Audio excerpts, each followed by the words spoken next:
I got to figure out what I'm reading next. La la la, clicky keyboard noises, la la la, keyboard noises. Susanna Kearsley has a new book coming out any day now. It's called The King's Messenger. I've had it on pre-order 4 months. Yes, I know the people in the UK and Canada have had it already for a while, but I live in the States, so I have to wait. She is my absolute, I will buy anything that she has written. If you tell me she's got a new book out, I don't read the title, I don't read the synopsis, I just add to cart. She is that good for me. I love her, and King's Messenger is going to be coming out, I think, the day before this video goes live, actually. So by the time this video goes out, it's not going to be an issue anymore.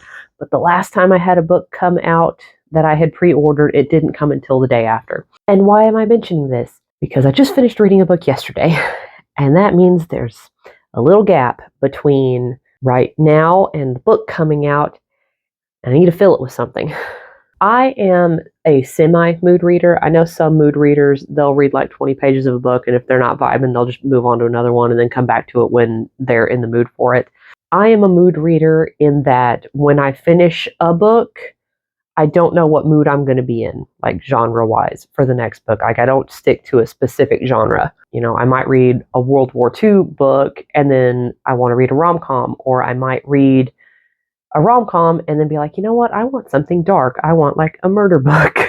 All that to say, I have a gap of a few days, and I think I might be able to finish reading a book in time, as long as that book is not too long, which means I have to go to my basement and figure out which of these possible books that I can read next. But before we do that, I went to the book warehouse again this past weekend because Kentucky got snowed out, so I didn't get to go there for my anniversary. First time was a disaster on our part. The second one was snowstorms and flooding on their part. And by the way, I hope everyone is doing well. Eventually, the stars will align and I will get to go on this trip and I will get to see what Danville's all about. But until then, it's not happening right now. So since it was the last weekend of the month and Easley, South Carolina is not too far away, we went to the book warehouse again because I love it there. I had originally planned on only picking up maybe 5 books tops, but they're 70% off. We were wandering through the stackouts of books, and my kid turns to me and goes, "Mommy, why we bring a wagon to the book warehouse?" And I just looked at him and said, "Because Mommy and Daddy have very bad impulse control, and we really like books." Anyway, I did my best to order them by size. I did paperbacks by size, and then I did hardcovers by size. So the first book I got is they have like some really pretty covers of classics, like the reprints.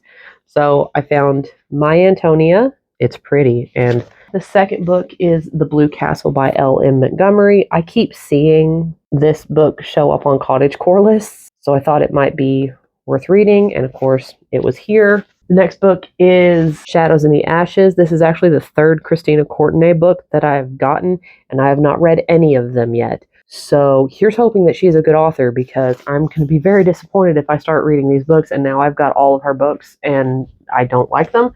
So we'll see. The next one I picked out was In the Shadow of Man, which is from Jane Goodall. It's about her time with the chimpanzees.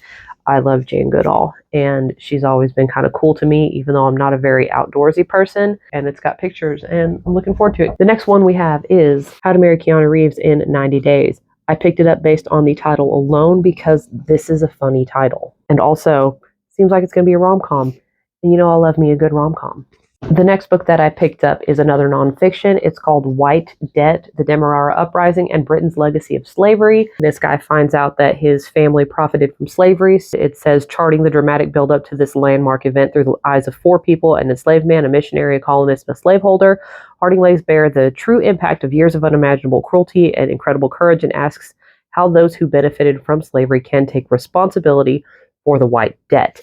I've been trying to read more nonfiction, so this one seemed pretty interesting. Add it to the list. This next one is called Letters from the Past. Like 4 different people get an anonymous note, and it threatens to destroy the lives that they've built. It has to do with the war and Bletchley Park, and yeah, so it seemed really interesting to me. Also, it's a thick one, so we'll get to it when we get to it. The next book in the stack, and the first of the hardcovers, is The Cemetery of Untold Stories. It's got kind of an interesting vibe to it and seemed like it'd be interesting. The next book we have is another nonfiction book. It's called A Delayed Life. It is the true story of the librarian of Auschwitz.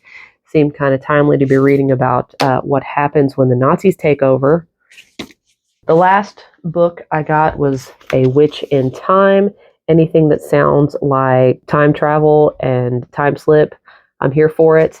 And also this said A Witch in Time, so seems like might be kind of some spooky witchy stuff going on. Thought that would be cool. I also picked up a witchcraft coloring book because I just wanted it. I've been looking more into this for the last few years. Several of the books that I write involve witchcraft, and I wanted to take a more honest approach to witchcraft. I didn't want it to be all hokey. I wanted it to be based in more realism. Those are the books that I got at the book warehouse.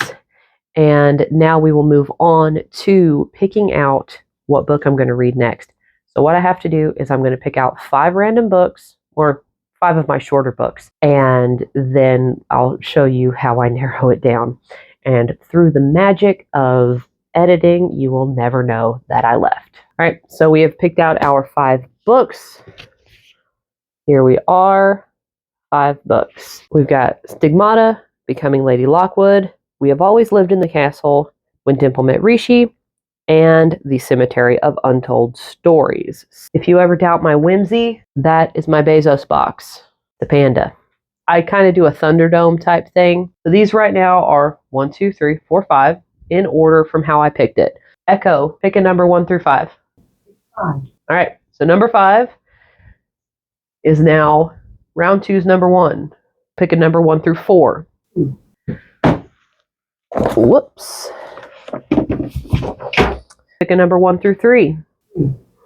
Flip a coin. Heads, tails. Got tails. So that means this one is out of the running for this time. And now we are on round 2. This is the new order. 1, 2, 3, 4. Pick a number 1 through 4. 2. Pick a number 1 through 3. Number 1. Flip a coin. Heads, tails. Heads. That means We Have Always Lived in the Castle is no longer in the running. And now we're down to 3. Pick a number 1 through 3. 2. Now, sometimes at this point, I realize there's a book that I actually really want to read, and I just won't do the other levels. But that's not the case today. Heads, tails. Flip a coin. Heads. All right. When Dimple Met Rishi is back on the TBR pile. Now we are down to 2. Heads, tails. Flip a coin. And this will determine what I read until the King's Messenger comes out. Tails. Tails. Becoming Lady Lockwood. It is 199 pages. Covenant Communications. That makes it sound like it's going to be a Jesus book.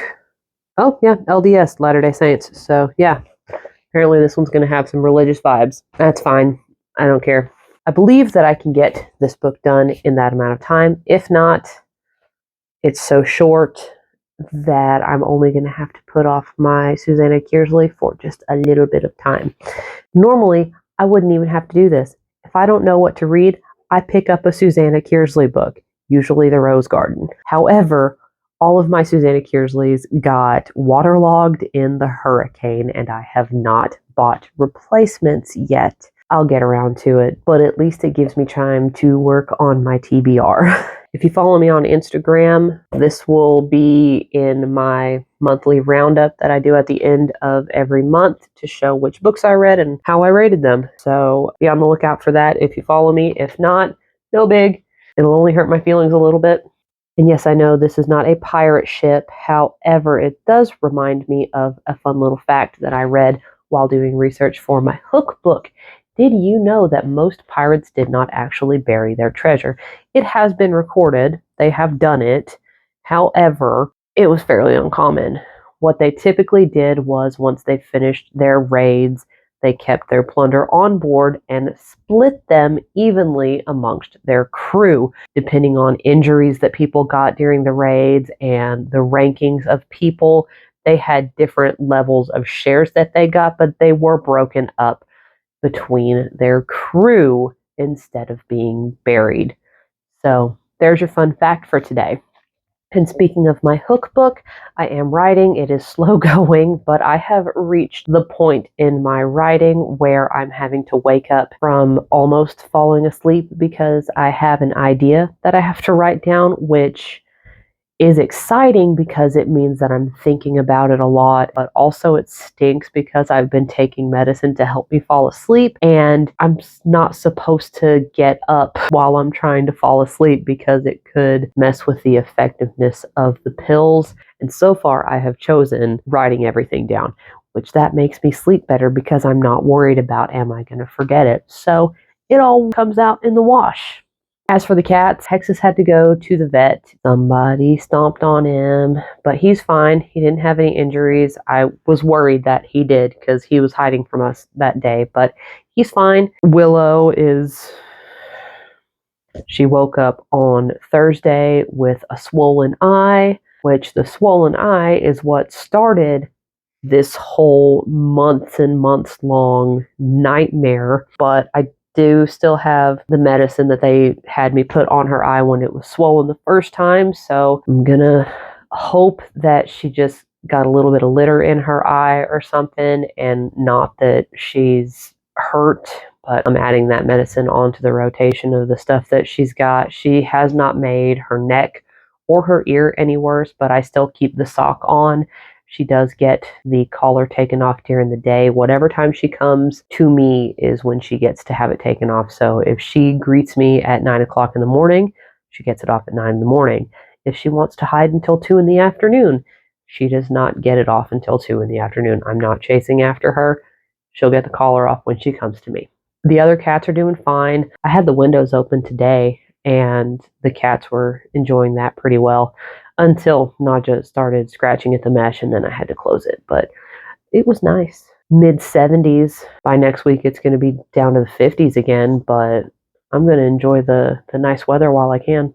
So thanks for hanging out with me while I showed you some books that I got, and I showed you my probably a little bit weird way for picking out books. I just thought it would be fun to show you the Thunderdome way that I pick out books when I'm not quite sure what's going to scratch the itch. I hope you enjoyed it. My name's Jennifer McPeak. I am a currently unpublished author. I am trying to work on that. Right now, I am working on a pirate fantasy adventure with romantic elements based on Captain James Hook. If you'd like to follow me along on this journey, and I would love if you did, I post new videos every other Wednesday. I typically talk about reading, writing, books, arts and crafts, and sometimes I show you the weird ways that I pick out books. Leave me a comment. Let me know what you're up to. Hope you have a great day, and I will see you next time. Later. La la la, clicky keyboard noises. La la la, keyboard noises.